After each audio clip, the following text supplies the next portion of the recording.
get to your seats, and we want to give a big, warm welcome to Richard Stone. Thank you. Whatever. Am I on? Am I on? Okay, am I there? Hi, guys. So what I'd like to do today is give you some ideas. Is that too loud? It sounds too loud. Okay. All right. Can everybody hear me? Can anyone not? Wasn't that a dumb thing to say? Can everyone hear it? Can someone not hear me? Who can not hear me? Okay. One of the things that I'd like to share with you, what I'd like to share with you today is this. Gary Keller has absolutely changed my life. I met Gary Keller because of Lisa. Lisa chased me and chased me and chased me, said that I've got to come to Keller Williams. And I was with RE/MAX at the time. And I said, they can't be any better than RE/MAX. I can't make any more money than that. You know, leave me alone. I'm fine, my little world. And so she invited me. Gary actually came to San Diego. And I sat in the front row. I go, wow, this guy's got something. And then I finally figured it. My wife actually convinced me. She said, Keller Williams is something you should go after. And so for the last 14 years this year, I've had the privilege of meeting with Gary once or twice a year with a whole bunch of other people. And I've learned an awful lot from him. He's really changed my life. And at the time I met him, I was 63. So it's made a really, really big difference. So what I'd like to share with you today is some of the things Gary's taught me, notes that I've written down, thoughts that I've had, and that will hopefully enrich your life in some way. So, number one, what's happening? What happened? Show me. So, okay. What does it need?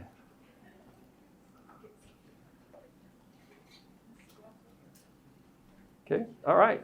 Thank you. All right. Dylan's really good at this normally.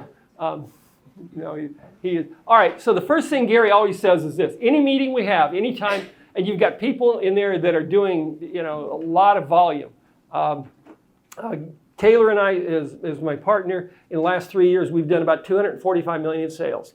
So we have people in the room that have done that much in a year, which is amazing. So it always starts off this way. The foundational model of the millionaire real estate agent, leads, listings, and leverage. Why does he start that way? Anybody have any idea? If you don't have leads, you don't have what? Listings. You don't have leverage. So it's always been, that's really the bottom and the key to everything. So let's start here. One of the things Gary talks about, he says, project your life out as far as you can, then think backwards to the one domino that can push the whole thing forward. Now, in my life, believe it or not, my first domino is getting ready for bed at 8:30 every evening. Isn't that wild? Okay, so if I don't get ready for bed, then I'm not going to be ready in time. I'm going to be tired. I'm not going to be able to read before I go to bed, need to fill my mind with, and I'm not going to be able to get up at the time because my schedule is extremely important to me. Between 5:30 a.m. and 1:30 p.m. is that 8-hour period of time will completely make the biggest difference in your life. So my one domino is getting ready for bed at 8:30. Everybody should figure out what's your one domino. Gary talks about this all the time. He says, what's the one thing I can do such that in doing it, everything else becomes easier or unnecessary? Now, he didn't say what's the one and only thing. He said, what's the one thing I can do such that in doing it, everything else becomes easier and necessary? So I believe, as Gary's taught me, that you are a spiritual being on an earthly journey. A spiritual being on an earthly journey, not an earthly being and therefore, you should try to fail as often as you can. You don't succeed your way to success, you fail your way to success. Everybody in the room should be the biggest failures around. He tells us that all the time because the more you fail, the more you're going to find out, the more you're going to get to success. So there's several aspects of your life that I believe, that Gary believes is very important. First is your spiritual life. Then you have your business life, you have your physical life, you have your family life, and you have your investment life. And those are all very, very, very important. I believe that you should, on a daily basis, think about all 5 of those. Time blocking is a really one of the things that Gary's taught me is time blocking, meaning that you have specific periods of time set out every day in which you do certain things. And you don't have to be on all the time, but if you're on until 1:30, your whole life's going to be really great. If you deviate, I mean, my staff will tell you, if they don't call me before 1:30, it's a text message maybe, unless it's just really, really serious. Because I'm really focused on getting the lead generation finished, on making sure I've read my scriptures, making sure I've done my physical exercise, making sure I've done all the things that are going to make me successful over a period of time. What is the one thing you can do? Oh, there we go. Okay, so we just talked about that. In order to succeed, you have to want something. So when Gary looked back over his own life, he noticed that whenever he had success in any one area, it was when he narrowed his focus down to one thing. Highly successful people know there really are laws of success, and they do not violate those laws. So, one of the things he shared with me, I never forget, he said, you ever taken when you're a kid, you take a magnifying glass and try to set something on fire? Anybody ever do that? Yeah, you try to do it. My son succeeded, actually, not very far from our house, and almost called the fire department on that. But you take a magnifying glass. If you move the magnifying glass around, nothing's going to happen. But if you focus it, lots of things are going to happen. I was lucky enough to see a guy named Og Mandino. If anybody's ever heard of Og Mandino, he wrote The Greatest Salesman in the World. A lot of highly recommend The Greatest Salesman in the World. One of the best books you'll ever read on sales. But I saw him live, and I remembered it very distinctly, him standing on the stage. I was in the front row because I always want to push to the front row because I might miss something. Same thing in church. I always want to be in the front. I never want to miss anything. So what Og did was he said this. He said, I want someone to come on stage that can't read without their glasses. So he had a couple of people come on stage, and back then it was in newspapers. And he had a newspaper, and he went to the first lady and says, okay, I'd like you to read the newspaper. And she started she could get it really close and she could read. He says, no, I want someone that just cannot read without having, with their glasses off. So the next guy couldn't do it. He says, okay. And so Og goes over and he takes a blank white piece of paper and he puts a little hole in it. And he says, okay, now take that piece of paper, put it between your eye and the newspaper and see what you can do. And he could read it. I've never forgotten that. Well, that was a lesson that just really honed into me. Focus. Focus is so important in whatever you decide to do, but you have to decide you want to do something before you can focus, right? So in other words, Yogi Berra says, you're going to have a hard time getting your goals if you never know where you're going. So you got to know where you're going. That's really, really important. If I'm lying in my casket and anybody shows up at my funeral, this is what Gary said. What's the one thing they're going to say about me? The way you live your life will actually put the words in their mouth as to what they're going to say. So, these are my thoughts. Do you want to leave a legacy of grays or a legacy of black and white? Do you daily seek to help someone else along the way, or is your life just based on you? Now that you can no longer get up in the morning, did you do what you wanted to do in the mornings when you could get up, or did you follow someone else's plan? Did you follow someone else's plan? Life worth living. Gary talks continually about building your playtime around your pay time. So what he's taught me to do is this. I have a calendar, a full wall calendar. It's bigger than this. That goes to the back of my closet. And all the months on the back of there. And then I map out the days I'm going to work and the days I'm going to play. And on that calendar, I've got all my trips planned out. So I've got 21 trips planned out every year as to where I'm going to go. Whether it's in Europe or wherever, and I couldn't do it, by the way, without my son. But somebody's got to be here, right? But all the trips are planned out there. And I'm a photographer. So if you get a chance, I've got a website. It's called Alan Stone, STONE.org. I sell the photographs and I give all the profit to charity. So if you get a chance, take a look at it. So that's in between the traveling, I do the photography, then I work once in a while. So I work for 100 days a year. It was 135, but I've kind of honed it down to 100. And believe me, when I work, I really work. And when I play, I go play. So you can't, if you've got one foot in the water and one foot out of the water, life's real difficult. But if you plan out your life, at least, and that motivates me. I love to get in my closet. Man, I like to get in the closet, look at where I'm going to go next, especially after somebody's given me some grief at the door, or so, you've had a deal fall apart. All you got to do is look at your calendar. It does a lot for you. Helping somebody else. Every house we sell, we give a certain amount of money to Latter-day Saint charities because they buy wheelchairs and mobility aids for people in need throughout the world. We find that is something that kind of motivates us. One of my big goals is to give a whole lot of money to Latter-day Saint charities someday because I know that they in turn were going to do a lot of good with it. If you don't, Gary always says, money is good for the good it can do for others. Money is good and good. And he says something interesting, and I don't know how he does it, but he did it, was that he says money has never motivated him. You know what motivates Gary? This is really interesting. I've heard it several times, but at the last mastermind, he had a guy get up, and he said, and he had an accent that I could hardly understand, but he said, I've talked to so-and-so. He said, this is what motivates him, Jay Papazan and some of the other people. And then he said, what motivates you? And you know what he said?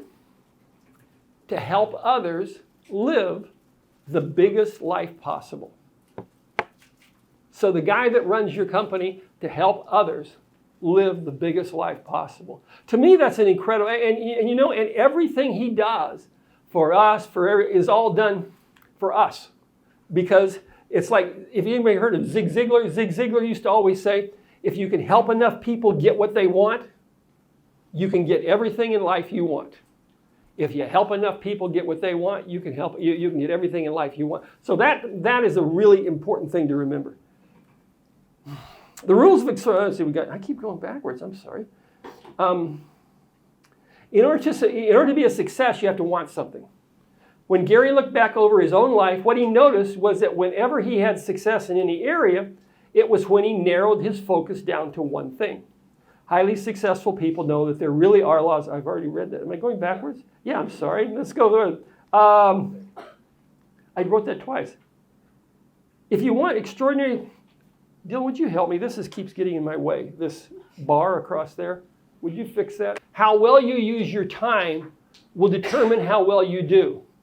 Now that commodity, thank you so much, that commodity is a very, very important commodity in your life, your time. Your time. What else do you have? What else can you give but your time? If you time block, you're going to get in everything. One of the most important things is time blocking for your family, I think. So I'm going to put Taylor on the spot for a second. He can lie if he wants to, but I think he'll tell you the truth. But as you growing up as a kid, did I ever miss a game that you had? No. Did I ever miss any events or anything? No. Okay. Did you see me there with a tie usually on the sidelines? Yeah. Because I would stop the lead generating, go and do whatever he has to do, and then go back out again. Those things you never forget. What of your favorite memories? Okay, what were your favorite memories? Well, I always, on Fridays, the days you would take off, you'd always take me out of school and go do something. I'd pull him out of school. Because I was off. Why shouldn't he be, right? So I used to work Monday, Tuesday, Wednesday, Thursdays, and Saturdays. But on Friday and Sundays, we don't work. We haven't worked Sundays in 40 years because there's principles.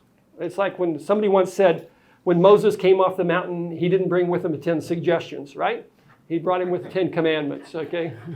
So when you follow those commandments, things work out really, really well. One of them is keeping the Sabbath day holy. So it ends up working out very well in your life if you do that. But at any rate, what he said, yeah, I didn't miss anything because I time blocked for it. I don't care what it was. I remember distinctly walking out of a listing presentation that was given to another person that said, my daughter is having a party, her 8th birthday party down at the bowling alley, and I've got to go. And he said, well, we haven't finished yet. I said, I've got to go. I said, you called, and he gave a listing to somebody else. So that's you got to have a commitment to a purpose and to a reason in your life because you're never going to get back to the bowling alley. you're going to get another deal somewhere. I believe what you do in the first 7.5 hours, actually 8 hours of each day, will make a greater impact on your overall success in life than anything else you talked about. So I talked about that before. The big key here, guys, is this. Willpower is not on will call. Gary has pounded that into me so many times, but it's so true. Your willpower is like on your battery on your phone. It just keeps going down throughout the day, right? And if you start off the beginning of your day with the things that are important, then by the time 1:30 comes, you can do all the other things. So my schedule is based upon, typically it works for me. I get up at 5:30, I do all my things until about 9:30, all my things in the other aspects of my life. I'm out knocking on doors at 9:30 to 1:30. 1:30 we take lunch, and then in the middle of the hour until about, usually in the afternoon, maybe say from 2:30 to 3:30, I'm going over stuff that I need to do. And by 4 o'clock, I'm out knocking on doors. I almost gave up on knocking on doors in the evening, but I'm back to it again, by the way. I'm telling you. Because we really need to push for more hours per day. How many hours? I have found that there's a formula for me. Formula is not the same for everybody, but it takes me about 19 hours a day, 19 hours of lead generating, 19 hours to do one deal. That's a lot of hours for one deal. The nice thing is in Carmel Valley, we have a big high price point. But yeah, it takes me about 9. So in other words, for me to get in my time, and I'm not sure entirely why that works that way, but it does. 19 hours will end up giving you the deals that you want. So if I don't do it in the morning, if I don't start doing it in the morning, it's very easy to lead generate in the afternoon, by the way, as long as you do it in the morning. If you don't do it in the morning, man, you got to get out that whip and you're knocking yourself saying, I really want to go do this. Yes, okay, and I do, but it's a lot easier to do it if you've done it in the morning. I talked about it before. Time block each day for your spiritual life, your physical life, self-improvement, and business life. The most productive people on the planet do the following, directly from Gary. They have goals. They write them down. They have a plan to go out and accomplish them on a weekly basis, and then they share with somebody how they're doing. The most important one of these 4 items is what? Having someone you're accountable to. Taylor, what do we do on our team? What do we do for accountability? So we have a group chat that we send in every evening of our stats. When we started, how many people we talked to, how many new leads, how many appointments, how many hours were spent on lead generation. We have a category for our different goals, our spiritual goals, scripts, and physical. Okay. And we also have an appointment goal. Right. Okay. So our goal is 1 appointment a day. I'm not very good at that. He's really good at that. So 1 appointment a day, real hard to do. 1 appointment a day and 4 hours of lead generation every day. So the 2 keys there are 4 hours of lead generation and 1 appointment every day. If you do 4 hours of lead generation and 1 appointment every day, you'll have more money than you'll want to spend. Now, is that hard to do? Yeah, it's really hard to do. Is it easy to do? No. But is it worth it? Yeah. I mean, what else are you going to do with your time? That's what I always say. People, say, what else are you going to do with your time? If you have a staff doing it, you don't want to be doing $20 an hour work if you could be out doing $1,000 an hour work, right? So, but you want to remember that they're essential. The staff is essential, none of which make only $20 an hour, unfortunately. But that's not true. If we didn't have them, we couldn't do what we do. And they love doing what they do. They don't want to go and do what we do. Dylan's going to, but Alejandra does not. No, she does not want to go and do what we do. And that's all right. That's okay. You know something? Most people don't. And by the way, this is a long-term business.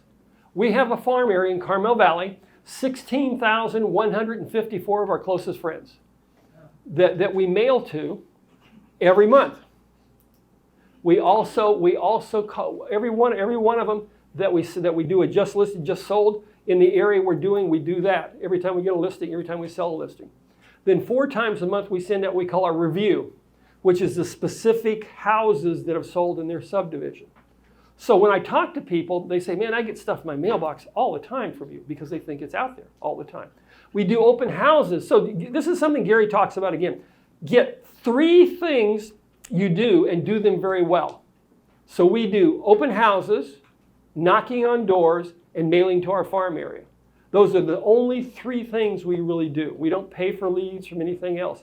The thing about knocking on doors is it's a long-term project. Just this after, the reason I was late, I got 2 leads this morning, okay? Both of which were from people that I talked to. One guy I've been talking to for probably 15 years. He invited me in his house. I usually don't go in when they invite me to the house, but he said, I want to talk to you. So talk to him. He's going to be moving to Sacramento. He sits down with his wife. He's talking with his wife. And he says, I've always been impressed that you come around and talk to me. He said, we're going to be moving up Sacramento. We'd like to use you later on. We're not sure what it's going to be, and blah, blah. We talked about a lot. And I gave him some information on capital gains and things like that. But this is a guy I've been talking to for a really long while. Taylor gets a call, and I'm over in Europe somewhere, and a guy calls Taylor, says, I met your dad 17 years ago. He knocked on my door. I was so impressed with him 17 years ago. I want to sell my house now. So it's a long-term thing. That's what you have to look at when you do lead generation the way we do it, by knocking on doors or with a farm area. One of the great things Gary talks about is purpose without priority is powerless.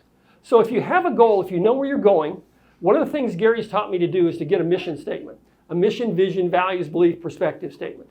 So we have a mission statement. Our mission is to be the real estate group of choice for families and individuals in the North San Diego County area with an emphasis on 92130. We sell over 400 homes a year. Have we sold over 400 homes a year? Not yet, but that's our mission. Okay, so that's our mission. Our vision is we help families and individuals achieve their real estate goals and build wealth by providing them with superior information, customer service, and commitment. Our values are God, family, empathy, integrity, and service, and our beliefs are these. Do unto others as you'd have them do unto you. Win-win in all that we do. Providing clients with superior market information and then aggressively looking for buyers will greatly benefit them, and then honesty and integrity are key in all we do. That's our promise, and we go over that promise in our listing presentation with our clients. So anytime we have a decision to make, it all goes through that mission statement. All goes through that mission statement. So again, purpose without, so what does that mean in terms? I think you have to prioritize everything. We just talked about that briefly. But to me, if you don't have your health, if you don't have your family, what's good is the money? It really doesn't do much for you at all. So I think you have to be purposeful about having good health, purposeful about having a good family, purposeful about having a good spiritual life. If you want to work on that every day, because it's like brushing your teeth. If you only brush your teeth once a year, they're going to fall out, right? Okay, so that's the same thing with this. The purpose of a goal. Again, this is something Gary talks about all the time. What's the purpose of a goal? Can you win? If your goal is to win a tennis game, right? Can you win? No. What can you do? You can get the ball back one more time. You can hold your racket in a certain way. You can move your feet. You can remember to, all those kind of things. So the purpose of a goal is to design an action plan to be able to get you to that goal. So I have goals written out in what I call it a 165 in different 6 areas of my life. Gary calls it a 135 because he only looks for 3, but I have 6 different areas. And in each of those areas, I have a goal, and then I have an action plan that has to get there. What is the action plan? Those are things I can do to do that. Okay? In other words, I'll give you an example. And then, by the way, I look at that goal or these goals every day. So one of the things I do one of the first things I do when I get up is I look at those goals.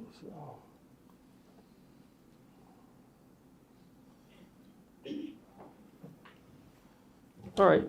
So, for instance, all right, here's a goal for business. In 2024, our team opens we open in excess of 65 escrows. We donate over $100,000 to Latter-day Saint Charities. What is my plan? I emphatically follow my daily schedule. I run through the finish line and work until at least 6 p.m. each day. What does that mean? Well, I cannot tell you the number of times I've knocked on doors, and you go from minute 1 and it's 4 hours later, and you go all the way through that fourth, and it's the last door. That's your deal. So often, has that ever happened to you, Taylor? Like all the time. Because I think one of the reasons, you're so tired by that point, you don't care, right? And they can feel, what I do in my leg, they can feel that. So I think that's really important. Then I spend 30 minutes a day in self-improvement. I average four lead generation hours per day for 100 days each year. I review my finances weekly. With every callback, I add a value proposition. I won't go over some of the key. Just listed. I review my business Visa bill every month. I visualize my future on a daily basis. That's a big one too. I started doing this, maybe only a year ago. I probably should have started a long while before that. But I like to visualize where I'm going. It takes a couple of minutes. And I just have some meditation music and I just kind of listen and think. And I visualize what trips I'm going to go on, how this is going to look, how I'm going to feel about this, the process of going through something. So I highly recommend it. If you want extraordinary results in your life, how well you use your time will determine how well you do. Regarding purpose, when you're real clean and clear about why you are in business, why you have a career, why you want the money, then you'll have no issues. You'll just go out and get it. And so will the people you're associated with. That is so true. Gary taught me how to be clear, how to be focused, how to really get out, how to decide, okay, where do you want to go? Wherever it is.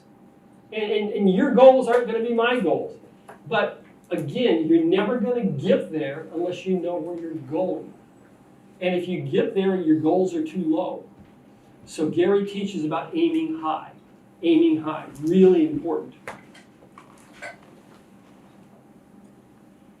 Don't be attached. You know why that's in, anybody have any idea why that is in capital letters? Somebody say something. Don't be attached to the outcome. Why do you think that says that? It's important? But why is it important? So you don't take it personal. Okay, thank you. Yeah, you're welcome. Thank you. That's so true. Don't be attached to the outcome. Just do what you're supposed to do, and everything else will work out. If you make a commitment to do what Gary says, work 3 to 4 hours a day, a lead generation, 220 days a year, depends on how many days you want to work, but whatever days it is, and you make that commitment, and you say, I'm going to do this, I don't care what people say to me, how upset they are, what deal falls apart, what's happening at home, whether the dog bit me at the last house. It doesn't make any difference at all.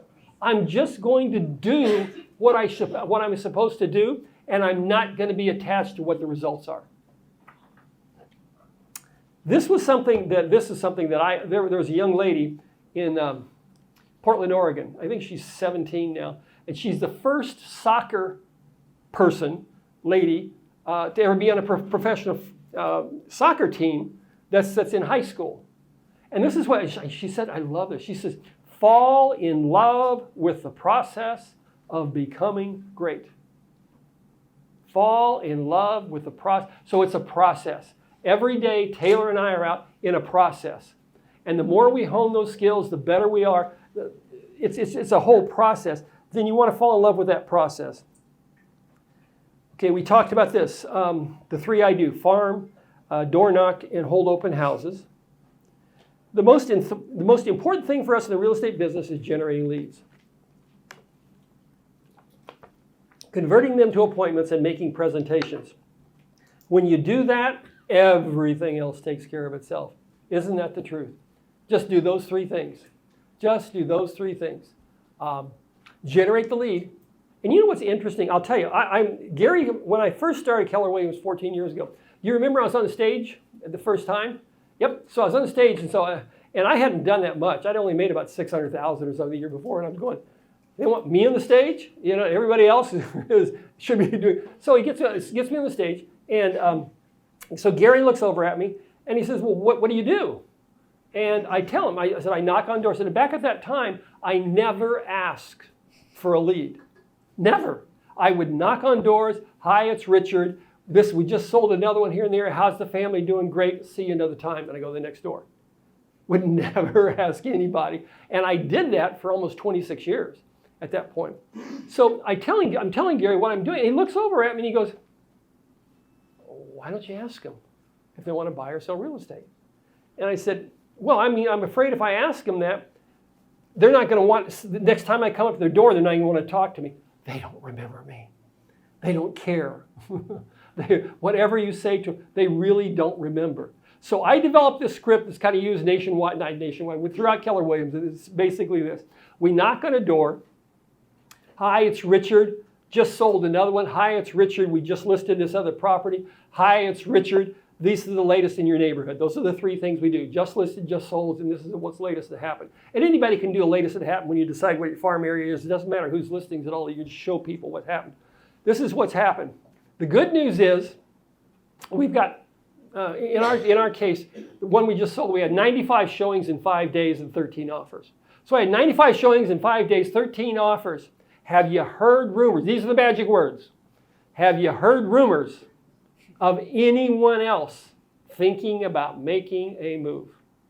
Have you heard rumors of anyone else thinking about making a move? Where did I learn that? I learned that from Gary Keller. Why did I learn that from Gary Keller? Because he built this huge company from doing that very same thing. He tells the story about the fact that when he first started, he hated traveling. So he didn't want to travel and he needed to franchise these. So he would find out, and back then there was no internet, okay, but he'd have a secretary research up who was the top real estate firm in that town. Then what he would do is he would call that person, top real estate, say, congratulations, you've done a phenomenal job. I'm Gary Keller. I've got this new idea about profit sharing, things like that. If I'm ever in town, do you mind? Or then he would say, who do you know? He said, who do you know in town that might be interested in something like this? And the guy would think and say, oh, Joe Jones over at ABC Realty might. He's great. Listen, I'll give him a call. By the way, would you like to know more about this concept if you're ever in the area? Or however he phrased it, the guy would say, yeah. He said, I'll tell you what I'll do. I will send you tickets. I'll send you tickets tomorrow morning. You can come to Austin. We'll fly you down here. I'll show you this new concept. Put you back on the plane next day. You won't even have to stay overnight. Guy'd say, yeah, I'll come down and listen. So he would start off with, have you heard rumors of anyone else? It's a very similar thing, okay? So once people say, have you heard rumors of anybody else thinking about making a move? Everybody's going to go, it just happens. They just kind of look one way or look the other, or no, or because it depends on their defensiveness. Yeah, that's our problem. That's our problem. In the next couple of years, have you guys ever thought about making a move? Now, they could have thought about making a move tomorrow. And they will say to you, no, I don't know of anybody thinking about making a move. It's the funniest thing. But when you say to them, have you guys ever considered making a move? Yeah. Or another one I love is, guys, have you guys ever considered getting investment properties? Or maybe moving to something larger? Okay. And then you go into the typical script, which is, if you were to move, where would you go next? When would that be? But you do it on I do it on a very non-confrontational, easygoing manner. If you were to move, where would you go next? When would that be? And then if they tell you, the first thing that I do, we've got a pad.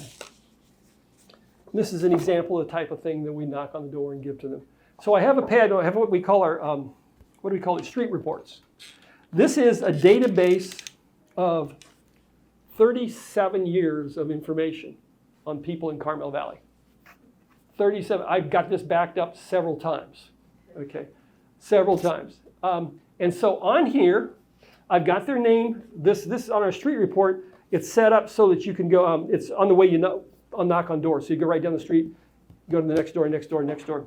And so if I'm saying to Dylan, you guys ever thought about making a move? And he says, we might think, could I check back with you? And they're going to say, yeah. And they're thinking you're going to come by the house. So then I say, can I check back with you? He says, yeah, great. What's a good number to reach yet? And they'll look up until they give me the number. And they'll give you the number. First one that talks loses, right? They'll give, so you look down, you say, what's a good number? And most of the time they're very nice about it, but then they give you the number. Is that a cell or that's oh, you still answer your house phone? How about a cell? Well, okay, then you get your cell. So you've got their cell. That's all you want is their phone number. Gee, when should I talk? When should I get back with you? Get back with me in 6 months or a year or whatever it is, divide it in half. So put it in your database, divide it in half, call them then.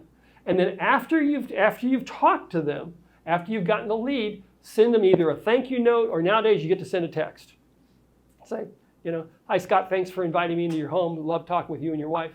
Look forward to, thank you for your time and courtesy. We'll check back with you in the future. And just send it off to them. Something that's very personable. Scott said to me today, it's interesting. Scott said to me, the guy that I've been knocking on for years, and he said, nobody else comes around and talks to me.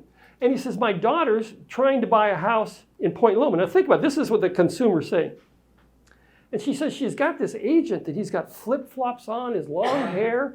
And he said, we were waiting to look at this one property, and the other agent was there, and the other agent thought he was the buyer. So think about the way you dress, the way you present yourself. I used to wear ties for years and years and years, and my son finally shamed me out of wearing ties. So, okay, let me go back here. If you're not willing to lead generate, lead follow-up, 3 to 4 hours a day, 220 days a year, you're not going to have the success in life you deserve. So don't go about this part-time. Go after it. Grab it by the tail. Do your best. Do your best. And the best, our job is lead generating. 3 to 4 hours, our job is not showing people houses, not making listing presentations. Our job isn't doing paperwork, follow-up, smiling at people, holding open. Our job is to hold, well, that's part of it, but is to lead generate. 3 to 4 hours every single day. Every day you work, and then don't do it the other days and don't work. To get what you want in the world, it all comes down to managing the use of your time. You are literally betting your life with your time. Again, from Gary. Time is divided into 3 parts. Playtime, the best one, pay time, and organizational time. Your life is a flow of energy, and you need to manage that energy.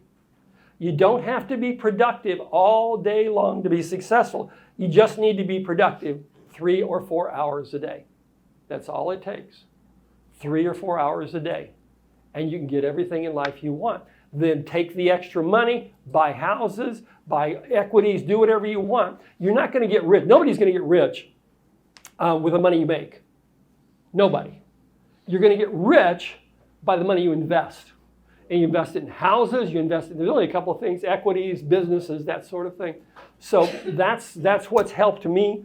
When I met Gary, which I said it was Mike, I was 63 or something like that, I will bet my net worth from things he's taught me is probably 5-6 times what it was then. It wasn't bad then when I met him, but 5 or 6 times what is it? And it was through the things he taught me, the leveraging of your time, your people, your money, etc. He said, and this is something else that's not on here, I love it. He says, when you hit a ceiling in life, the only way you're going to break through that ceiling is one of 2 things, with either people or your money. People or your money.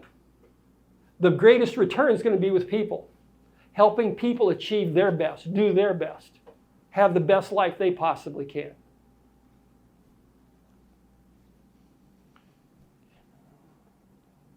Thank you for listening. That's it. All right. Any questions? Any questions? We'll run the microphone around.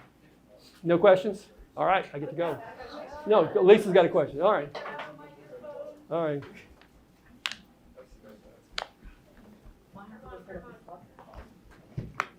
Yeah. Okay, I think this is on. Yeah.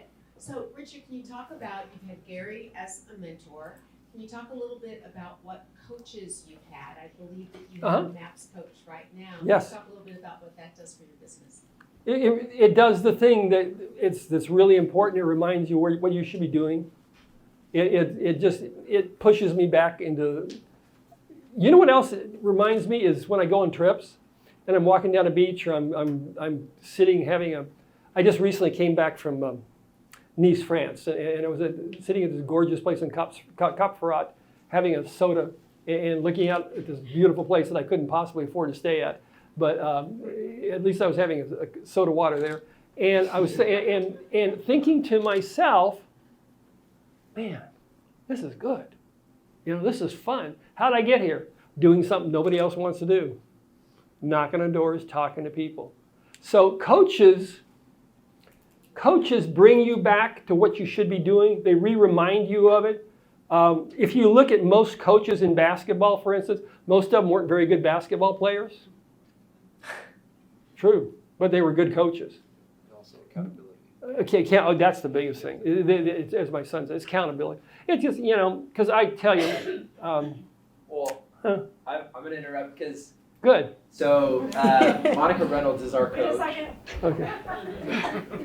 Thank you. So Monica Reynolds is our coach, and she, whenever she talks about my dad, she always brings up the story that when they first started working together, he would have, if he didn't meet his, at the time it was number of contacts a day. 30 a day. 30 So it was a weekly coaching call, and if the previous week, if he missed any of his contacts for that week, he would have to write a check to Monica, who would then give the money to the Catholic Church. So Catholic it was charity. I don't know, I don't remember how much or what the amount was. It's but if he $1,000. didn't hit- Yeah, so it was $1,000 if he didn't hit his goal. So I think more than anything, with coaching, like you said, it helps remind you of the basics. There's never a coaching call that ends in my mind. I feel like my mind's blown and there's something amazing that I just learned, but it's always just good reminders, and then it helps me with scripts and accountability. That's great. Yeah, that's true. And Monica, I'm lucky enough to have Monica Reynolds as a coach. Not a bad coach. She's phenomenal. But she also has been through the trenches. And any other questions? Every now and then, what's your self-talk when it's just those few moments when you're needing to get yourself going? Okay, so that's a good question. First of all, I don't have days like that. Because I'm only going to work 100. And if I don't get up, I've got to work it again. That's one that ends up being a vacation day, and that's no good for me. Okay, so for me, first of all, it's really important that I do what I said I was going to do. That I have a schedule, and I follow the schedule. That I have a reason I'm getting up in the morning, and I'm going to have that same reason when I'm 97 or 107. There's going to be a reason you get up in the morning, because I know what's going to happen. If I do what I say I'm going to do, life's going to be really good. Well, here's what I heard from that. Yeah. You kind of do have a self-talk. Yeah, I have guess this it's right, that I'm going to get up and do it today, because that gets me one day closer to finishing the 100, and the 100 doing what I have set out to do is all I need to do. So the self-talk is might as well get up and do it today, because this is one of my 100 days. Yeah. If I had a day like that, I would, but I don't. But here, Taylor. But Let's see, yeah, I have too much experience with him. So I sold pest control door to door. I did that every summer for 4 years in college. And when I was first recruited to sell pest control, because my dad knocks on doors, everyone was telling me how good I was going to be, and I was going to just, crush things. And I remember the first day I went out, I knocked on doors from that. When I was selling pest control, we did 9 a.m. to dark. So dark was 8 p.m. to 9 p.m. during the summer. And the first day I sold nothing, and there was this other kid that was there, and he was selling a ton, and I kept thinking to myself that I should be better than him. Second day I sold nothing. The third day I finally sold one account, and this was all commission based. And then I think a couple hours later they canceled, and I remember I sat on the curb and I just started crying because I was so mad. So mad because I thought I should be better.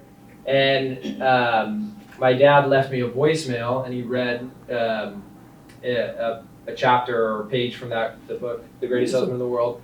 And he also told me, what's your alternative? Like, why are you sitting on the curb? Why are you crying? What are you going to do? now. So what's going to happen next?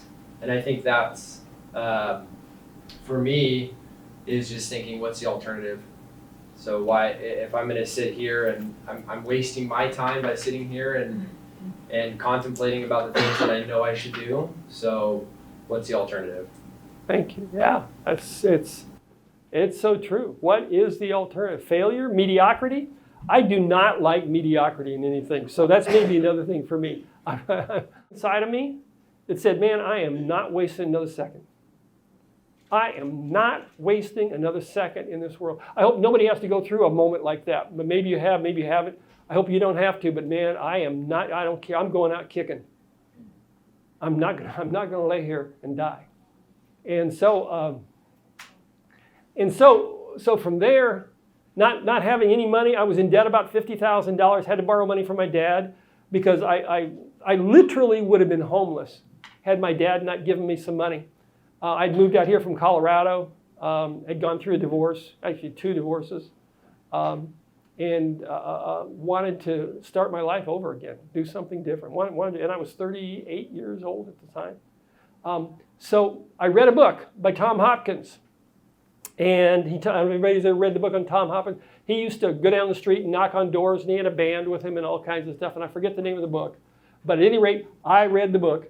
And I said, okay, I'm going to find the area that I want to be in, and that's going to be my Acres of Diamonds. Russell Cromwell wrote Acres of Diamonds, great book, a small book to read. So I said, this area. So my wife and I are driving down the 5, and we look over to the right, and Carmel Valley was just being developed, and I said, that's going to be my Acres of Diamonds. And so my wife literally would take me, because I was too sick at the time. She would take me to the area. And then come and get me. And then pretty soon I got enough health so I could do it myself. She'd take me to listing appointments, whatever it takes. And I was broke. She was pregnant with his sister. But I just kept going forward. I remember the first guy that, man, I said, it was $176,000 I listed the house for. And that house is worth probably $1.5 million, $1.6 million today. And back then, I would start at 5 o'clock and I'd go till 7. Because I figured nobody would be home during the day. Well, that's a fallacy. There's lots of people home during the day. But I remember knocking this guy's door, and it was near 7 o'clock. And he said, yeah, they were thinking of moving. And I just remember, close on it. Oh, great.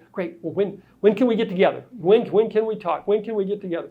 And so I came back, and Tom Hopkins, that was back then. Again, this is what he used to teach. He would teach, you would take your contract with you, and you'd explain your value proposition, and you say, would you okay it right here? Okay, and you push that button. I would say, okay, would you okay this right here? Push. And they okayed it. I sold it to Mr. Liu. Mr. Liu still owns it. At that time, again, with the Crohn's, I was really, really sick. I was back in the hospital. And I had an NG tube. And anybody know what an NG tube is? It's real funny. Where they put it through your nose, all the way back down like this. So it's a little hard to talk, among other things. And I'm laying in the hospital, and Mr. Liu calls me, and he wants to cancel the deal. And Mr. Liu calls me and says, I don't know if I'm going to make any money on this. And I said, I promise you, you will make money on this. Well, Mr. Liu's extremely happy with me. He's made well over $1 million on that house. But I made a conscious decision. This was going to be my Acres of Diamond. Nobody's going to get in my way. I'm not going to fail. I am not going to fail. I don't care what it takes or who gets in my way. And I don't mean that meanly. Competition helps you. But I'm going to do my best. So if you can do your best every night and you put your head in the pillow and you say, I did my best, then that's all you can do. Other questions? Anybody else? Yep. You mentioned you don't like going inside people's homes when they invite you in. Uh-huh. Can you talk about that? And then I was also, second part, curious what you think about the new laws around buyer agency and commissions. Yeah, my son said I'd have that question. and he also told me this. He says, don't say what you're going to say, which is, who cares? But I can't honestly, I can't give you any other answer. Who cares? Who cares? Okay, I mean, really? I mean, do you think sellers are going to go, I don't want to pay a buyer's agent anymore? That's a really bad idea. I just want you to bring the buyer. I don't want 95 people looking at my house paying me over the listed price. what Gary says is this, and you have to get real clear in your value. And thank you for asking a question.